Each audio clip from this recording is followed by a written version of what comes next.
আসসালামু আলাইকুম এভরিওয়ান। আমাদের আসলে বড় সৌভাগ্যই হচ্ছে যে নেক আমল করা এবং গুনাহ ছাড়তে পারা। কারণ গুনাহ ছাড়া হচ্ছে সবচেয়ে বড়ই চ্যালেঞ্জিং। আর নেক আমল করা আমাদের জন্য সহজ। কারণ হচ্ছে 2 রাকাত নামাজ পড়া নফল, এটা কিন্তু আমাদের জন্য ফরজ। কিন্তু সুদ, ঘুষ, দুর্নীতি এসব থেকে দূরে থাকা কিন্তু আমাদের জন্য সো মাচ টাফ। যদি ইমানদার হই তাহলে তো আলহামদুলিল্লাহ দূরে থাকতে পারবো। কারণ আল্লাহর ভয়ে আমরা যা কিছু ছেড়ে দেব তার বিনিময়ে আল্লাহ তালা আমাদেরকে উত্তম বিনিময় দান করবেন। সুবহান আল্লাহ। কারণ আল্লাহর ভয় থাকলে আমরা সুদ, ঘুষ, দুর্নীতি এগুলো থেকে বেঁচে থাকবো। কারণ আমরা যখন দৃঢ় বিশ্বাস রাখি যে আল্লাহ তালা রিজিক দিবেন, তো আমার তো অবৈধ পথে সুদ, ঘুষ, দুর্নীতিতে যাওয়া তো কোনো মতেই উচিত নয়। কারণ সুদ, ঘুষ, দুর্নীতি করে তো আমরা আসলে নিজেদের ক্ষতিও করছি, নিজের পরিবারের ক্ষতিও করছি। কারণ নিজের ক্ষতিটাই বেশি করছি। কারণ আল্লাহ তালা কিন্তু 5টা প্রশ্নের মধ্যে একটা জিনিসই জিজ্ঞাসা করবেন যে কোন পথে আয় করেছো, আবার কোন পথে ব্যয় করেছো। কাজেই 2 নাম্বারি পথে অর্থ আয় অবশ্যই আমাদের 2 নাম্বারি পথেই চলে যায়।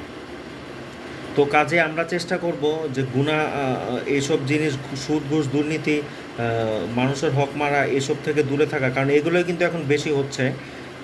আর এগুলো বেশি হওয়ার কারণে কিন্তু সমাজের মধ্যে ফিতনা ফাসাদ বেড়েই চলেছে। তো অবশ্যই আমাদের গুনাহ ছাড়া উচিত, কারণ গুনাহ ছাড়াই বর্তমানে সবচেয়ে বড় চ্যালেঞ্জিং। আর নেক আমল করা অবশ্যই আল্লাহ তালা আমাদেরকে সোয়াব দিবে, কিন্তু নেক আমল করা যতটুকু না সহজ, গুনাহ ছাড়তে পারা তার চেয়ে অনেক বেশি, অনেক অনেক বেশি কঠিন। কাজে আমাদের উচিত গুনাহ ছেড়ে দেওয়া, সর্বোচ্চ চেষ্টা করা গুনাহ থেকে বেঁচে থাকার।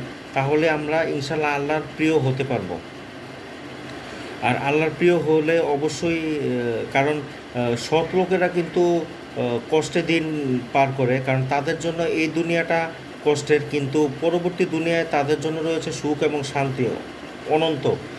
তো অবশ্যই আমাদের উচিত 2 নাম্বারি পথ থেকে দূরে থাকা সব সময়। এতে আল্লাহ তালাও খুশি হবে, আর আমরাও আসলে মানসিক প্রশান্তি পাবো। কারণ আমাদের অন্তর জেনেই গেছে রাজ্জাক আল্লাহ তালা রিজিক দাতা। কারণ আমরা আমাদের ভাতের এক দানা কম বা বেশি, বা মাংসের 1 পিস কম বা বেশি না খেয়ে, কিন্তু যেটা আমাদের রিজিক ফিক্সড, সেটা না খেয়ে দুনিয়া থেকে আমরা যাব না। কাজেই অবশ্যই উচিত যে আমাদের খারাপ কাজ থেকে দূরে থাকা, আর মানুষকেও খারাপ কাজ থেকে দূরে থাকতে বলা।